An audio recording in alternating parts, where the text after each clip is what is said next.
Hello, everyone, and welcome to another episode of the SempreMilan therapy session. I'm your host, Ollie Fisher, joined once again by Anthony Torgrud. I'm tired and don't want to be here. Same as Hey, Theo that Hernandez. intro got me hyped up, though, right? Stay You are one hyped then, yeah? for every week, yeah. No. Oh, boys, we have got a joy-filled episode this week. How the optimism of last week's episode has evaporated very quickly. But before we dive into the episode, we've got a couple of games to recap. Leverkusen away, Fiorentina away, and it's the international break. So we have no previews. We've got 2 weeks off. 2 weeks of not being let down. So that's good. You know, we take the small positives. But I would like to say thank you to our Substack founding members, Des Windsor McGlynn, Tito, Matt, Moritz Pullman, Joey Gawler, Kemin, MJ, Mats, Luke Villano, Raul Escobar, Rajat, Carlo Fassi, Nasser, Merlin Flinker, Derek Favretto, Heavenly 13, Mike Schulz, JT Physio, Tarek, Marco Vilea, and Roberto Racinos. Thank you for all of the support that you have been showing us over on the Substack. We know it's been a difficult beginning to the campaign, but there's some juicy stuff going out. We had a special newsletter. You could call it an emergency bulletin if you want, after the Fiorentina game, which broke down some of the storylines that emerged from it, you know, all the penalty drama, the things we're going to go into in this episode. The bonus article I would really recommend going and reading. As a reminder, you can try a week for free to see how the content looks on a weekly cycle. Is about why the mentality at Milan needs to change from being top four being enough to needing to go deep into the Champions League and to win trophies in order to keep making profits, and how that might shift Cardinale's mindset. The bonus podcast did on Friday.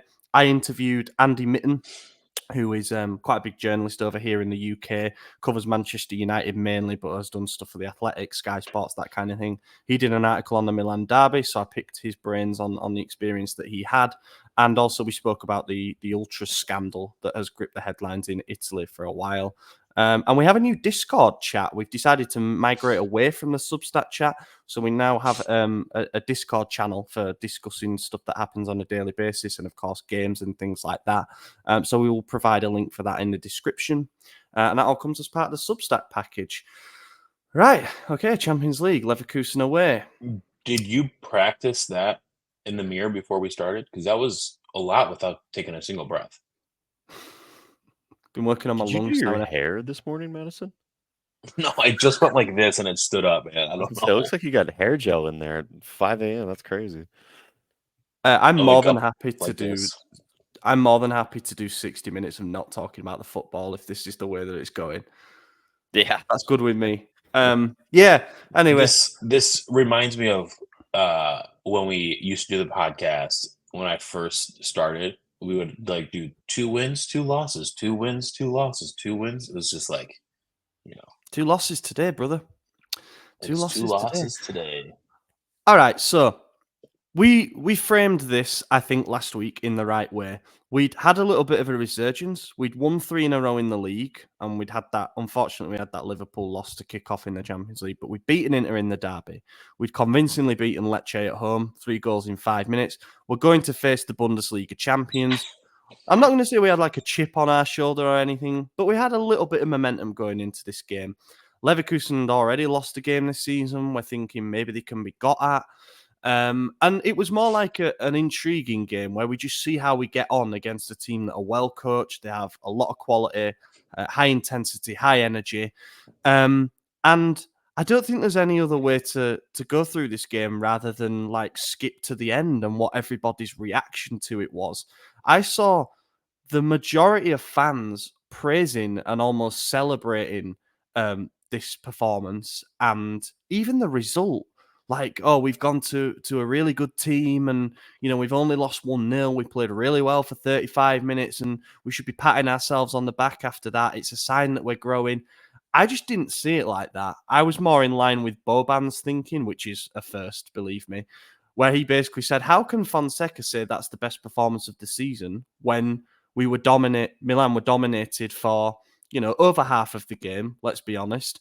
I wouldn't have had any complaints if Leverkusen had gone in 2 or 3-0 up at the break. They were peppering the goal. Mike Maignan kept us in it. Then in the second half, we came close on a couple of occasions. Theo hits the bar. Morata has a header that goes wide. Reinders has, you know, he's through on goal and decides not to shoot. That was frustrating. But I don't know. I think I'm just fed up of us being this team that's like, let's take the positives from defeats. I'd rather be the team that fucking wins. Yeah, we didn't do anything the first half or the opening 10 minutes of the second half. So, yeah, the final, 35 minutes were strong. They were good. We definitely were better in that, out of the two teams. But then it was too late. They had already scored. I agree with you. I do think overall it wasn't the worst performance, right? We've seen a lot worse performances. We're going to talk about one.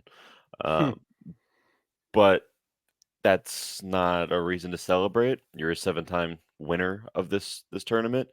You're the only Italian team to not pick up a point yet this season in the tournament, and there's 5 of them.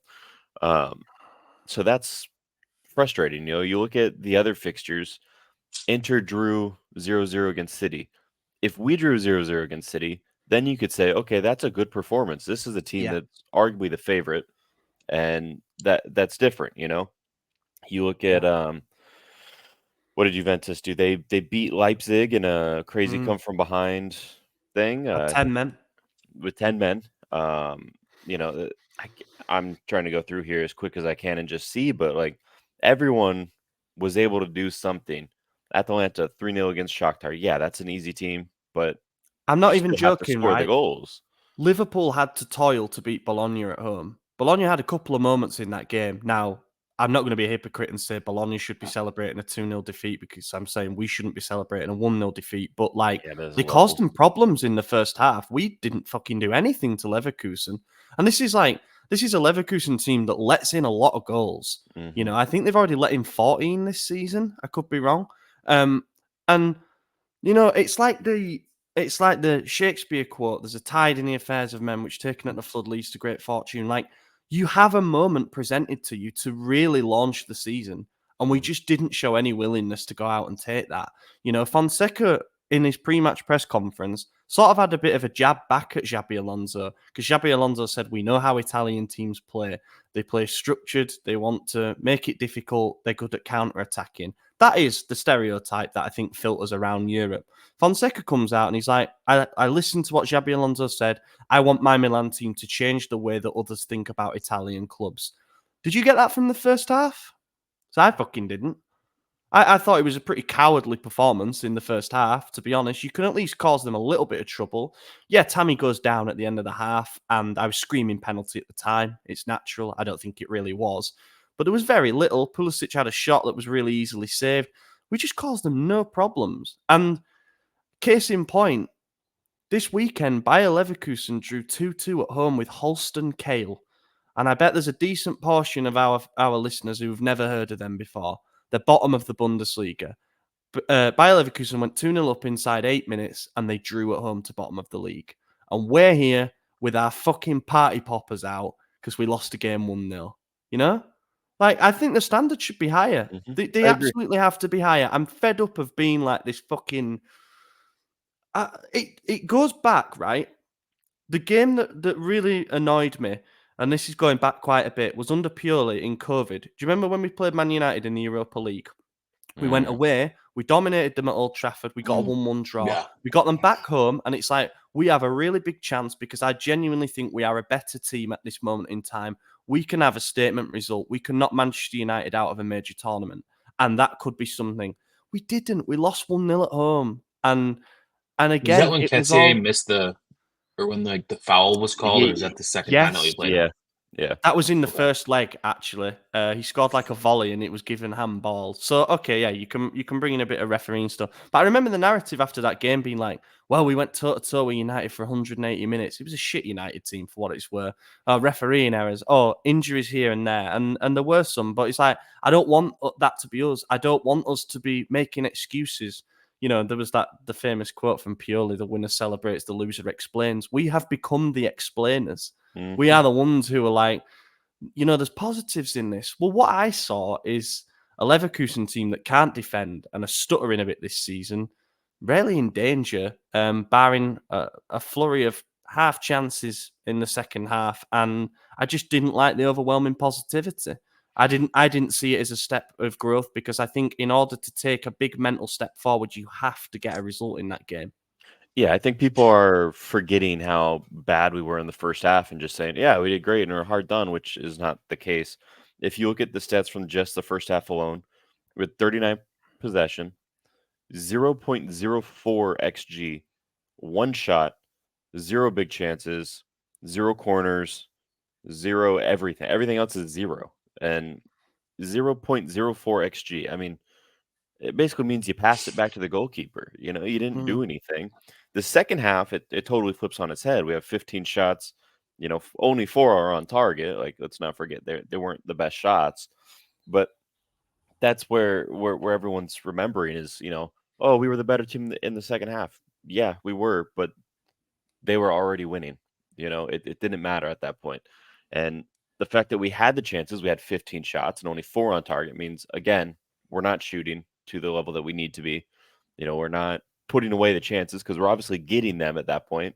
And, you could point to the referee, because I do agree that there were 2 penalty opportunities that should have been called. But as we saw against Fiorentina, and we'll get to it, doesn't mean you're going to score the fucking penalty either. So, and look, you can't leave it in the hands of the referee. You can't blame the referee for a 1-0 defeat when you have 15 shots in one half. Plain and simple, you need to do better. We could cry about referees all day, but at the end of the day, it's still your job to get it done regardless of the circumstances. And if you can't do it, then don't hold your head up high and say, we played well given the circumstances. No, you lost the game. Plain and simple, you lost the game. 3 points gone. Now, we're lucky that this new Champions League format, we're in 32nd place and we're still only 1 point outside of the next round. Like, we're going to go through. I'm very confident of that. The cream will rise, but right now it doesn't look like we're the cream. It looks like we're the anchor. We're sinking. So it's like we're going to go through, as you say, and I'm also confident of it. But results like the last 2 prove exactly why we're also not going to go further than that. We aren't there. We're clearly not there. It was a massive opportunity wasted. That's the way that I view it anyway. And this isn't me being one of those arrogant Milan fans who's like, well, we've won this 7 times. We should be like, I'm not talking about like anything to do with that, nor am I diminishing what Leverkusen are as a team. But I just think that was the moment to go and get a statement result. And do you know what? Even if we emerge with a 1-1 draw from that, we take one of those chances, then I would start to try and view it with a glass half full. But I will never be one of those who sits there after a defeat and thinks, I'm proud of that. I'm happy with that. And that's what I saw, And don't get me wrong, there were a few who agreed with our line of thinking, which is that, you can never be too positive after a defeat. But this Champions League phase is playing out, sadly, exactly as we all thought it would. That we will lose probably 3 of the first 4, and that we'll probably win the other 5. But you sort of want to get a result in those first 2 games to prove a point that we can maybe go a bit further in the competition than just the last 16 or the last 32, whatever the hell it's going to be. I can't remember. And we haven't done that, Meanwhile, Lille have beaten Real Madrid, who are our opponents after the Club Brugge game. And there's a lot of pressure now on that Club Brugge game. That has to be a win, and a convincing win. Then we'll go to the Bernabeu, and we'll be looking at it thinking, well, we're going to get beat. Like, we'll go into it with that mindset that we're going to get beat. And that's because of the sample size that we have, is that we generally fail in these big games, especially the big European games. Yeah, I don't know. That's it. I guess rant over. I'm just fed up of being that nearly team. We need to take the lead. I mean, the only way you could be, proud and happy with not even happy, but positive after a loss is if we had like 5 goals called off and then they were all bullshit calls. If it was like, they should have won if the refereeing was there or something, but it's not the case. We didn't put anything away. Bad refereeing aside, we did not score a single goal, whether it was legitimate, counted, didn't count, anything. We never found the back of the net. Yeah. At some point, like you look at Morata, who in his first couple games with us scored 3 or 4 goals that were called offside. Yeah, that's still giving us confidence. That's like, okay, we could find the back of the net. We could beat this keeper, whether whether it's going to count or not, we still know that we could do it. Never did that. Nothing. Yeah. There was nothing that said we were going to score against Leverkusen. Like you said, a few half chances, but that was it. You know, the I also stats think, are a lot more gracious to us than reality. yeah. I also think that that it was a bit of a tactical lesson in the sense that in the first 50 minutes of the game, it was literally a matter of time before Leverkusen scored. We were getting bombarded. We couldn't stop them. We didn't build, like, if you're going to commit to defending, at least make sure there's a dam around the box so they can't get in. And they were getting into the box at will. As I say, Maignan kept us in the game. And then when they went 1-0 up, they reverted into what I would say is probably more of a Bundesliga tactic, in the sense that they were happy to initiate a press when we got into their half. But aside from that, they weren't going to pressure us when we had the ball around the back four, and then they were going to break at speed. And I feel like that's the only reason that we got on top in the game, is because they allowed us to have a lot of the ball. And I do think there were parts of that second half performance that were good. And I think there were moments we showed some quality, but as always in the final third, it's lacking, and it's lacking in the key moments in games that can really turn things around. And of course, we'll come on to the next game as well. But yeah, I don't know. It's pretty bleak. I'm done with this particular game. Do we have a top and a flop? I think top for me, and this is clutching a little bit, but I thought Morata was good when he came off the bench. I thought he showed good energy, and that seemed to coincide with us getting a bit further forward in terms of our centre of gravity. I didn't think the defensive performance was anything to write home about, even though people are saying, like, well, we only conceded once. I think it could have been more. I thought Fofana would probably had the best game out of anybody in that four across the forward, the midfield line. So it's between Fofana and Morata, but I'll go for Morata just for the energy that he brought. I'm picking Maignan. It's rare to pick a goalkeeper in a loss, but they had 12 shots inside our box, and he had 8 saves. I mean, the fact they only scored one great game. is actually really impressive. You know, Maignan had no help, and he was able to at least keep us. I don't want to say a respectable loss after what we just said, but you know, at a level that doesn't look as terrible on the outside. So, I mean, he single-handedly kept us in the game, right? You can argue that. Yeah.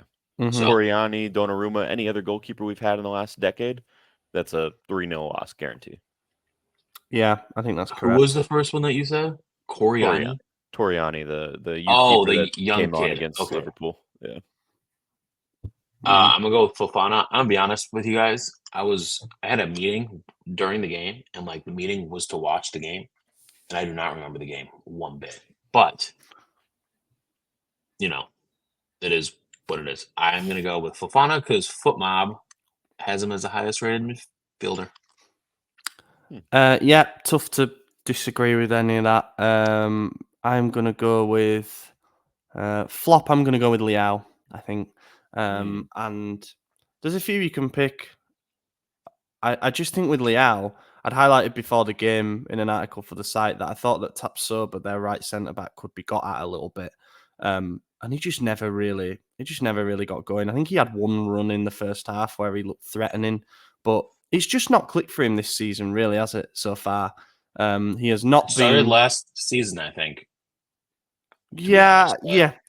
Well, you know, 21-22, we win the Scudetto, and he is the Serie A MVP. And from there, you just expect his numbers to increase exponentially, and it just hasn't happened. Don't get me wrong, still a decent level of production, and I still think he's the most dynamic player in the team. But, you know, when you're paying somebody, 7 million net per season, including bonuses, it has to be more than one every few games. It just does. On these big European nights, he has to show up more. And I think the Champions League has been, in some ways, barring the odd performance like PSG at home, Napoli away, it's been his kryptonite, really. He's struggled to get any consistent form going. So I'll go with him. I'm gonna pick Abraham. 0 shots. As a striker, that's not acceptable. I don't care if you miss 20 chances, at least you're taking them. You know, what's the famous quote? You miss 100% of the Wayne chances you don't Gretzky. take. Well, he didn't take any chances, so he missed all of them. And one goal would have been nice, you know. If only we'd got a penalty. Well, I mean, he definitely took something there. Yeah, so do better. I was really excited about him. He started off well, I think. You know, again, I don't think he scored at all. Tammy, Yeah. penalty against I think he Venezia. got one. Okay. Yeah. Yeah.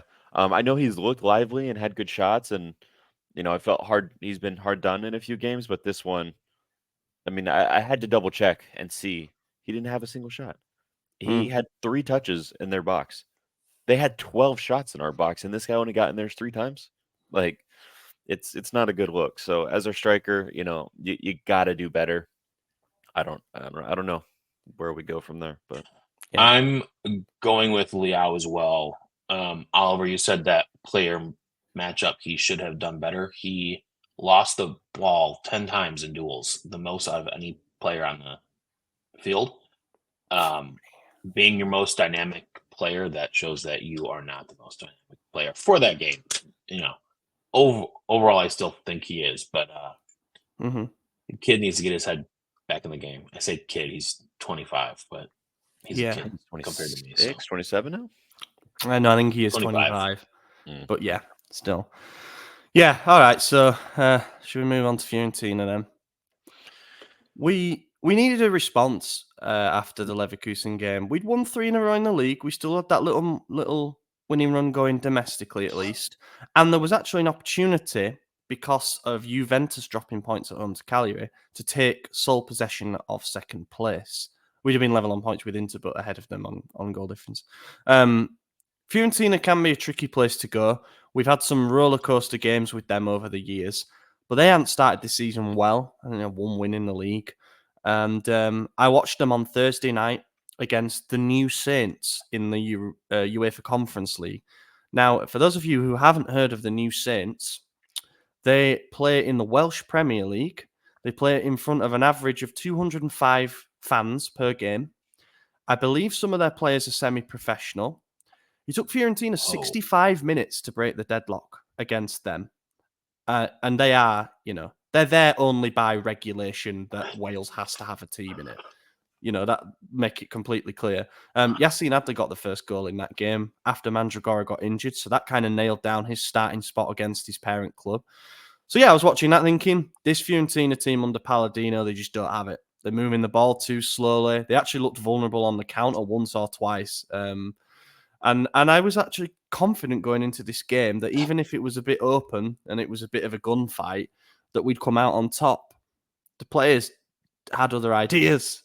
Where should we go first with this? Should we go with knowing the narrative before of what happened before the game, I was gonna come in and be like, look, I thought it was a very entertaining game, aside from the player mutiny that's going on the field. But after hearing that, what a horrible loss. Like, terrible. We should not have let them. The 2 goals that got scored, Adley should have never gotten that shot off. And whoever the second guy who scored, he scored from outside the box. Should Good never Winston. happen. Yeah. Phenomenal goal, both of them. But those shots should never have been taken. Mm-hmm. We 9 out of 10 times we win that game because the correct player's taking those penalties, and it's 3-2. And Pulisic has a heady. So shall we start? Oh, I was just gonna start. Were you gonna go straight for the penalty mutiny? No, I wasn't. Okay, good. Yeah. For all the people who mentioned the refereeing in the Leverkusen game, this was one of the worst displays I'd seen. This referee was so soft. The things he was calling, it was so detrimental to the flow of the game that there was really nothing going on in the first 20 minutes right up until their penalty. That anytime there was any slight amount of contact, whistle every time. And you couldn't get anything going. And I don't remember what minute it was. It was prior to Tamori's yellow, or I think it was Tamori, or whoever got our first yellow card. So it was around 10 to I don't know, 20 minutes or something like that. There was a time where Pulisic was kind of in a 50-50 with whomever, and he kind of like swam in front of him, made that arm motion, and he just stopped running the other guy, and he blew the whistle, and it was extremely light. And Pulisic threw his arms up, and he looked at the ref, and he's like, "Just let us fucking play." And the ref got right in his face and started like chewing him out. And Christian kind of put his hands up, like, "Okay, okay, sorry." And that's when I knew that was the moment for me, because that referee never had control of the game, and it was his own fault. He chose to make it, a shit show from the start. And look at every single foul that was called. If you have the time to go ruin your day and rewatch that game, you'll see that there were very few good fouls. I don't think any of the penalties were good calls. The first penalty, the one they got, and our first penalty were identical. So I'm glad he called both. But personally, I think they were soft. The one that I will say was okay was our second one, because I think whoever it was just kicked straight through our legs. I can't even remember the players anymore, but Oh yeah, it was went straight Keane through who his kicked legs. through Gabia's leg. Gabby, in the yeah. box. Yeah. Yeah, and that one was, clear as day. But then towards the second half, the refs went from calling every soft foul to not calling any fouls. And then it was, and it wasn't like they were 50-50s. And every time there was a 50-50, he called it against us. I mean, it was really abysmal refereeing, and that's not why we lost. Yeah. Should we go into the penalties now? Right. Let's first goal. First penalty, Theo on Dodo. What I will say is I thought that was a really soft penalty. I was watching the game with my dad because I was back up north, and he just kept repeating, no way, that can't be a penalty. And I was like to him, I know Serie A refereeing, this is going to be given. And it was given the moment they start zooming in and slowing it down. They're looking for something that, in my opinion, wasn't there. Was it daft, though? I'm going to say maybe for Theo to be swinging a leg at hip height right on the edge of the box. Maybe it was a little bit silly. But it cannot be a penalty. What the fuck is happening to the game? And then the goal that Fiorentina score after Maignan heroics to keep us in it with a save to deny Keane's penalty. What the fuck? So that all starts with a foul throw from Fofana. Because, do you remember this? Oh my God, it was like when Dest picked up the ball at Chelsea away. He's gone like that to throw it to the throw-in taker. You can't do that. That's like you're taking a throw-in. Referee's like, no, foul throw. They restart the play quickly. They win a throw-in at the other end. And look, he's my man of the match. I'll spoil it early, so I'm not going to go in too hard on him, but Pulisic has to do better on Adley there. Yeah. The ball gets thrown in. He lets it. He's slow as Adley. He turns like a cruise ship. And Pulisic, just lets him go.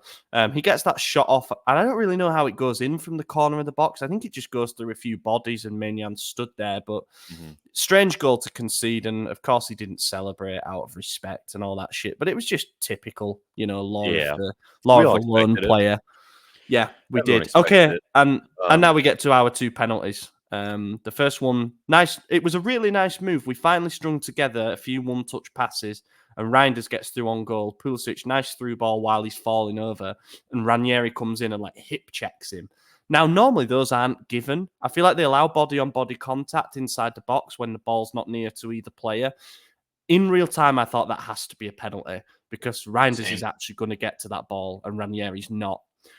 What I want to know is the referee has decided that Ranieri has made an intervention on Reinders while not going for the ball. Because he doesn't. He does hip check him. How's that not a red card? Yeah, that was my concern as well. They say by the regulation that a last man tackle's not a red card as long as they're making a genuine play for the ball. It's like the double jeopardy thing. But in that case, the referee has decided that he's not making a play for the ball and he's brought Reinders down. I think that has to be a red card. I'm going to be honest. Yeah. It's either a red card or it's not a penalty. Should be a goal. know? Yeah, exactly that. Whatever, it should be a goal. I didn't see all the build up to this penalty, but I wasn't surprised to see Theo taking it because, he's taken them before. We know he's one of the three established penalty takers in the hierarchy. It turns out he's not number one. but it was his birthday. And I ain't asked about all that charity shit. This isn't Make-A-Wish. I don't think you should get a penalty just because it's your birthday. But I wasn't surprised to see him with the ball in hand. Let's put it that way. And I actually don't think either of our penalties were terrible. I think De Gea they were made good a penalties. couple of good saves. But then the farce for the second one. I think now we go into it. What the fuck's happening? Seriously. There's a farce on the first one as well. And yeah. you could look at both videos. They're everywhere on Twitter. The first one, Morata has the ball. You see Pulisic walking behind him with his hands out. Yo, give me the ball. It's mine. And he kind of just turns his back towards him, hands it to Theo. And again, Pulisic throws his hands up like, what the hell? But I think everyone was like, okay, it's his birthday. He's taken them for us in the past. Fine, whatever. He's missed them for us in the past. Yeah, he's like a 30% taker. He's not good. If you're a 30% taker from the free throw line, like you're not taking free throws. Shaq had a better percentage than that, and he's laughed at universally. Like, let's just make that clear. So he takes it, and it is a great penalty on any other day that's going in. I want to make it clear. I don't think either of our penalties were bad. They both were fantastic. The save was just incredible. De Gea, someone I said last season we should have picked up when he was free. Because he's a fantastic keeper and won the Premier League Golden Glove in his final season. It makes no sense to me that he was ever a free agent, but I digress. Got saved. It should never gone down that way, but whatever. Second one, again, found the box, ball's in the air. Tomori jumps up, grabs it. Again, Pulisic's right there. Give me the ball. It's my ball. I take the penalties. Come on, guys. And they push him back to give it to Tammy, who then looks down as he walks away. And you could say Christian should be less timid about it. He should stick up for himself. But how do you on live TV worldwide push away your teammate, create that drama to take a penalty? You got to trust that everyone could take it, especially a striker. Your starting striker who has scored a penalty already this season. You should be confident they could take it. So I understand why he didn't cause a scene, because you're talking about the disharmony in the dressing room now, the mutiny of the players. Imagine if Christian shoved Tammy Abraham off the ball to take his own penalty, caused a fight with his own players, and then took the penalty. And again, fantastic penalty that was saved. So there's a good chance Christian would have went the same way and it would have been saved. So imagine that scenario. Now everyone's like, what is he doing? Blah, blah, blah. He should let Tammy take it. Then the tables flip. So there was no winning in that situation. I don't think Christian did the wrong thing. Tammy did that before, though. He did that at Chelsea as well. Yeah, he did it. And Azpilicueta had to come over and sort it out, and he was the captain. And the thing is, because of what's happened in the first half, Theo Hernandez is our captain. He can't come over and say, no, Pulisic is the penalty taker, because he's already fucked up the hierarchy. The whole thing was a shambles. And to make it worse, Gazzetta are reporting this morning that Fonseca was on the touchline asking what was going on for the first penalty and why Pulisic wasn't taking it. And at halftime, he reminded the players of the hierarchy. And they came out in the second half and disobeyed it. I mean, I think that is pretty damning. It's pretty damning. I don't know where you go from there, to be honest. Bidet said something in the chat that kind of resonated with me. He said there were two outcomes in that. The first is that at halftime, Fonseca reminded the players of who takes the penalties in case we get another one, and they ignored it. Or he said nothing, and he's a bitch ass, I believe were his exact words. And both of those are equally worrying. And I agree with that. There is no pot. Because you get one in each half, there's the halftime break to sort it all out, and it wasn't sorted out. And then Fonseca comes out after the game and uses the phrase, I'm pissed off. It can never happen again. Whew. We're getting into areas. We're getting into areas of, do this lot actually give a fuck what he says? And it's strange that we're even there, given the Derby win. So they either do not credit him for his lineup, his tactic, his plan, the way he approached that game, and they think they did it all on their own for the first time in 7 games, which is laughable. Or he didn't say it. Those are the only two options. They legitimately don't think he's worth it, even though he won their first derby in forever. They all, after that derby win, they all should have been like, yo, maybe this guy knows what he's talking about. We need to trust him. This is our man. Like he found a way to win Gabby when we did. couldn't. Yeah, Gabby Yeah. did. Gabby even came out and said it. But he also said we're going to support him until the end, just like we did Pioli. So there's that.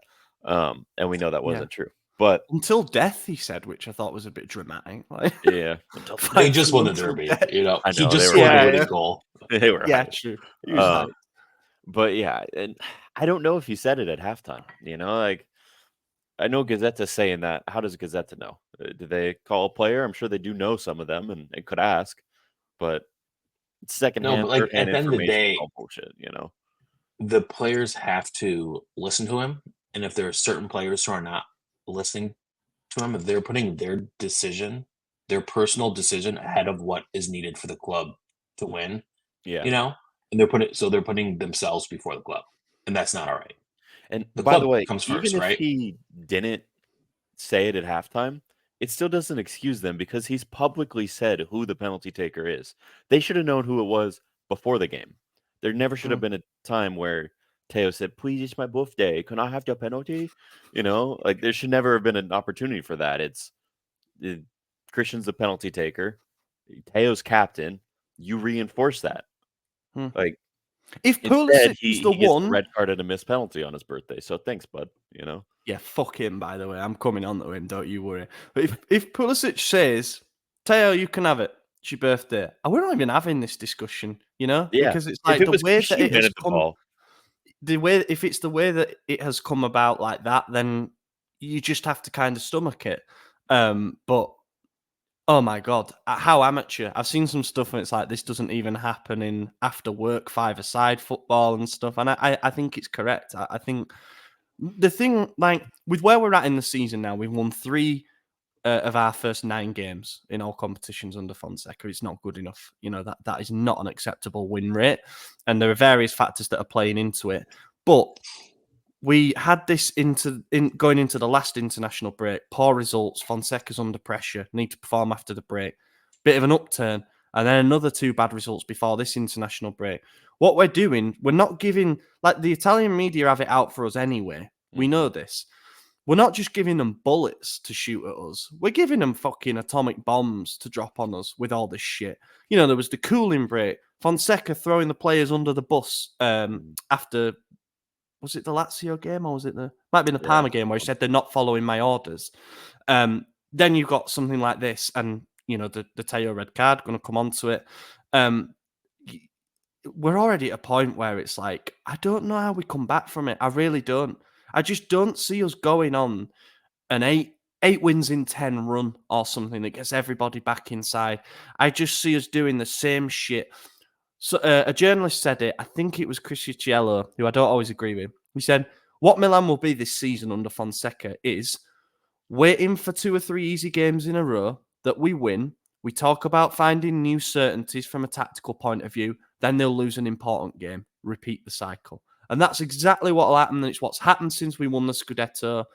This lot won't take us anywhere. And that includes the players. And dare I say, I'm heading towards thinking it includes the coach as well. Because he needs to get a grip on this shit ASAP. Pulisic, fucking lovely equaliser. Well done, mate. one of the really best goals nice I've ever goal. seen. Unreal. So good. Theo's one redeeming thing that got him above a 1 out of 10 was the assist. Lovely ping to the far post. But he still had a lot of work to say do. he's going to be out the next 3 games.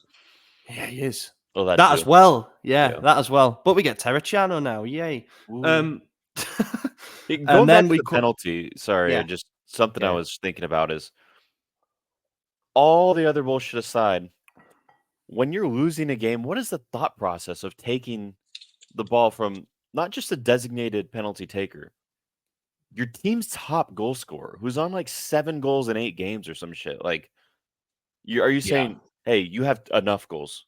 Let this guy who's missed every shot this season take one. Like, that's what we're thinking in a must-win situation when we're losing, when we're behind. We got away from home. Yeah, we got a gift with Mignon saving his penalty because let's be real, he missed he didn't save the last 6 in a row or something crazy.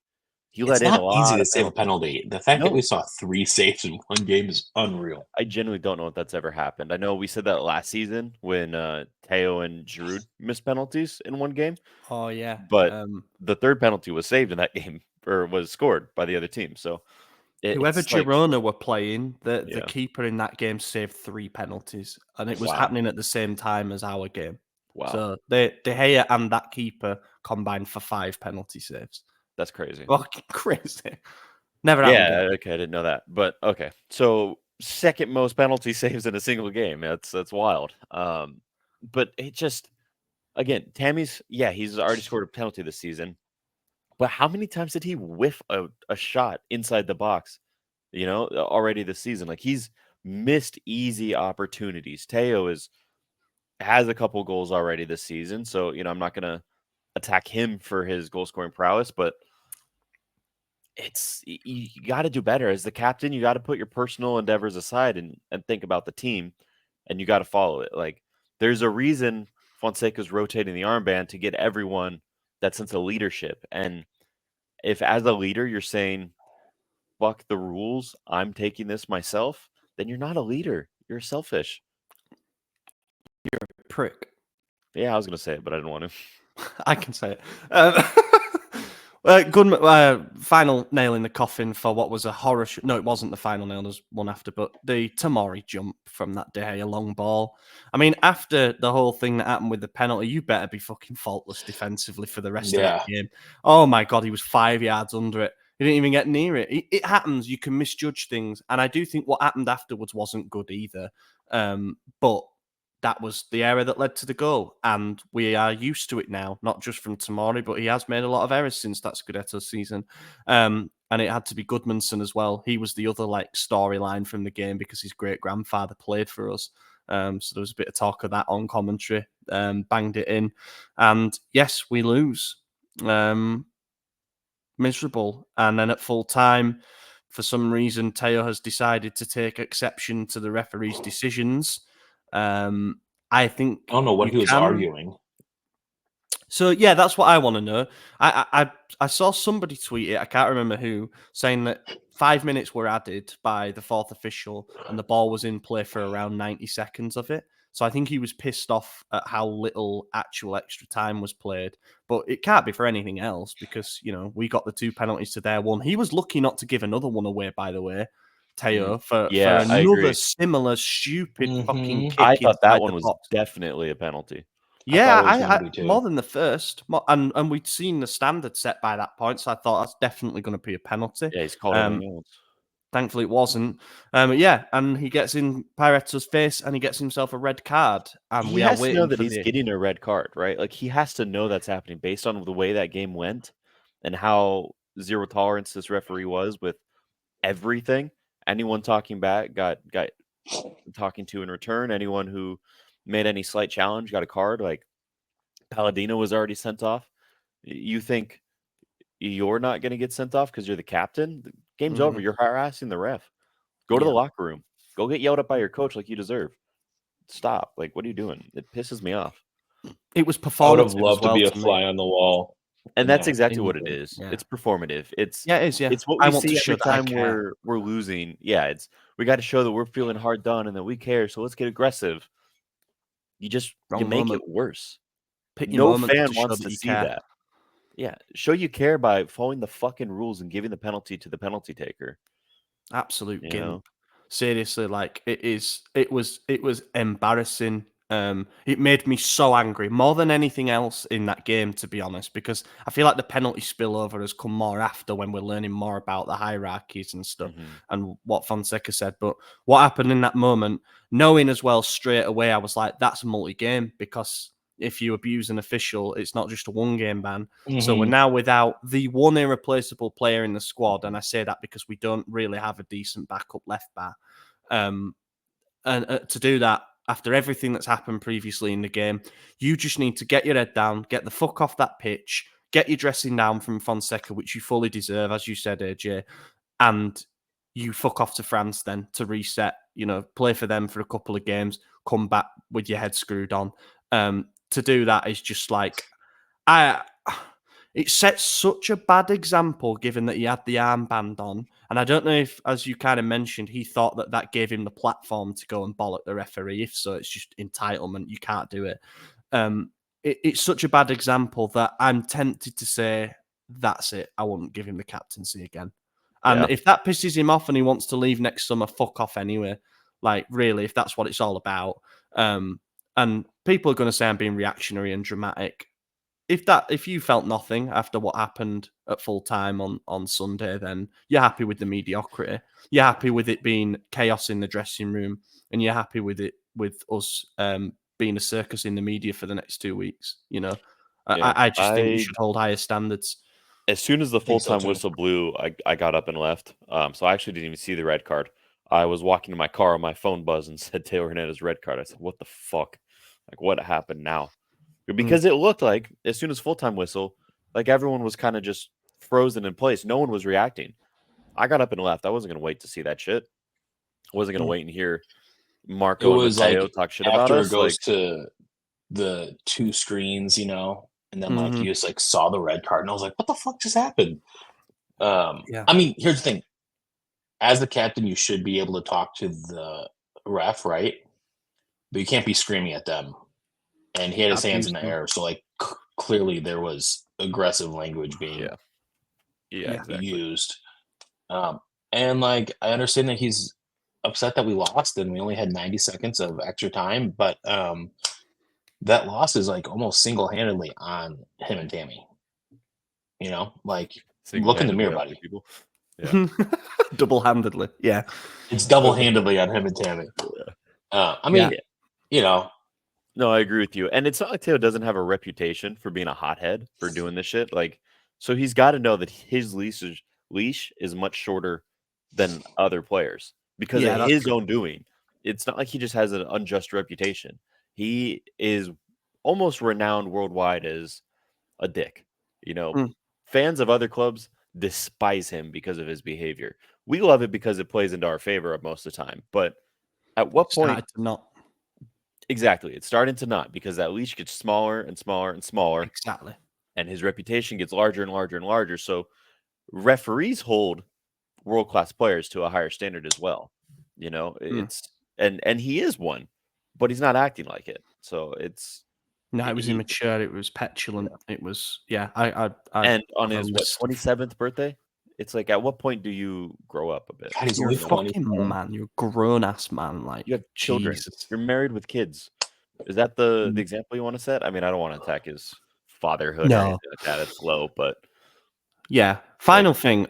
Fonseca. He's a professional athlete. They're all hotheads. Yeah, exactly. Yeah, they all have to have some bit of, but just know when to rein it in. They need to have control, but like, you know, it's also you've got to have that in you. You're an elite sports person. I understand that. Fonseca after the game, I am happy that he publicly confirmed what the penalty hierarchy was, and that he said he was pissed off and that it needs to be sorted out. But was it another example of him like just basically admitting himself that he hasn't got a grip on things? I don't think so, because last year they were doing the same thing. The penalty taker was changing so often. Yeah. So the problem with players. I don't know if used to not have. I don't know. Yeah, I don't know if Pioli had a set penalty taker, but Pioli is also like coaching way over his pedigree. Although he's coaching Ronaldo now, so who knows what his pedigree is. Right.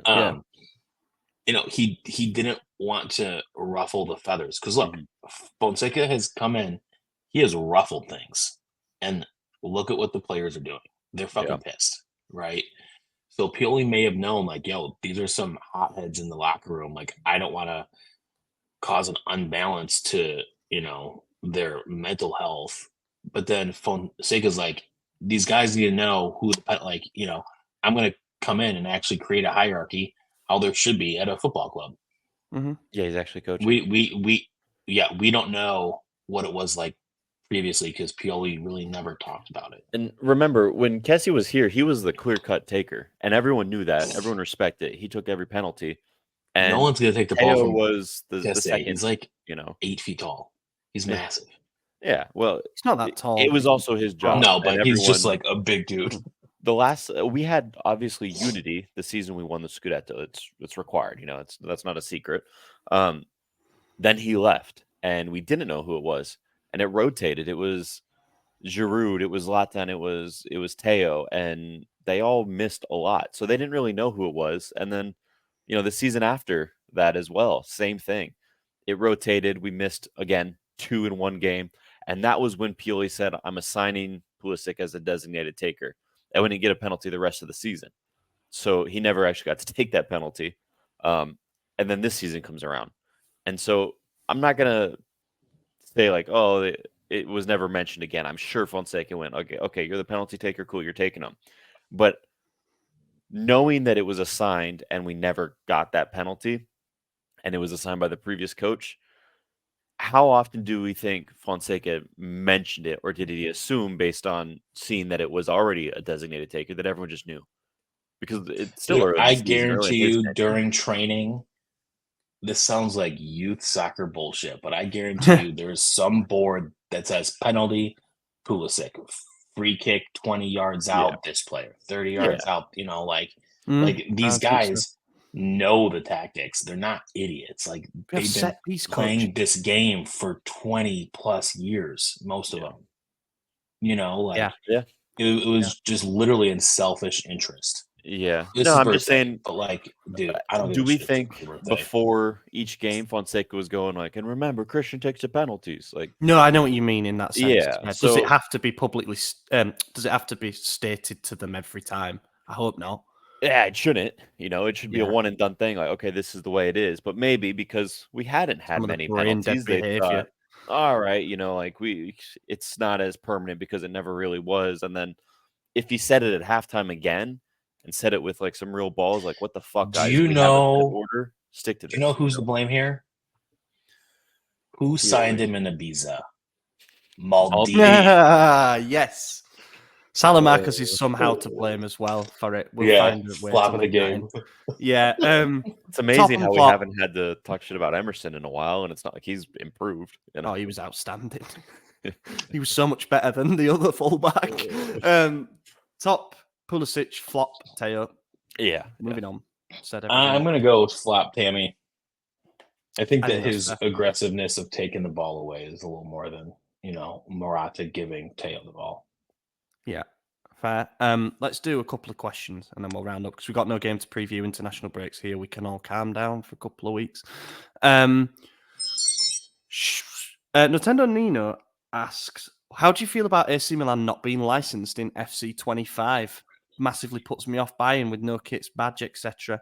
I haven't had a games console for about 10 years, maybe 8 years. So I don't actually play FIFA anymore, but is this a big deal? Yeah, so I don't I play also FIFA anymore, haven't so played FIFA in a few seasons, few years. But I did see the jerseys that they gave to Milan and Inter, and I mean they're taking the piss. It's a joke. They didn't even try to make it look close. They are hideous. They look like old time clown suits. Like they're like really Good for thin, Theo. almost salmon colored stripes. They went out of their way to make it look bad because they obviously want two of the biggest clubs in there, and I think it's stupid we went with Have we gone with Pro Evo or whatever it's now called? eFootball or some shit like that. I don't know. I don't play any of them, so I wish it was in FIFA or EAFC as it's now called because the league is sponsored by there's them. gonna be a You would think 2K they'd all be in FIFA there. now. Yeah, think, I right? mean, I think I heard that too, but I think it's silly, but also it doesn't matter. I'm not playing it, but definitely for the people who do play it, like I know when I did play it, I'd only wear Milan kits. I'd only play as Milan. I'm not playing as FC Red Milanos, or whatever the hell they called them. Like I'm not doing that, so I don't blame them. I saw someone on Twitter that it was like a semi-viral tweet. You could create your own club and like create a badge, and someone made as close to the Milan badge as possible and just signed all the Milan players. And I was like, well, that's one way to do it, but that's a There you few hours of work. You shouldn't have to do Yeah, that to play a game. yeah. Those are real fans, AJ. Yeah, that's true. Who has a few hours on? I don't know. Anyway, appreciate the explanation on that because I'm so out of the loop when it comes to games now. JT Physio asks, I've lost it. With Theo out for the next 2-3 games, would you like to see a 3 at the back with Tomori, Gabbia, and Pavlovic? Which means then moving Emerson, Royale, or Jimenez. Or would you like to see Jimenez come in at left back? I'd play Jimenez, but I don't even know if he's healthy. Is he? Yeah, I don't know. I think he's okay again now. I think he's back and he's been playing with the Futuro. I guess the options are Terracciano, Bartazaki, who's served his ban now, so he would be available, or you play Jimenez at left back.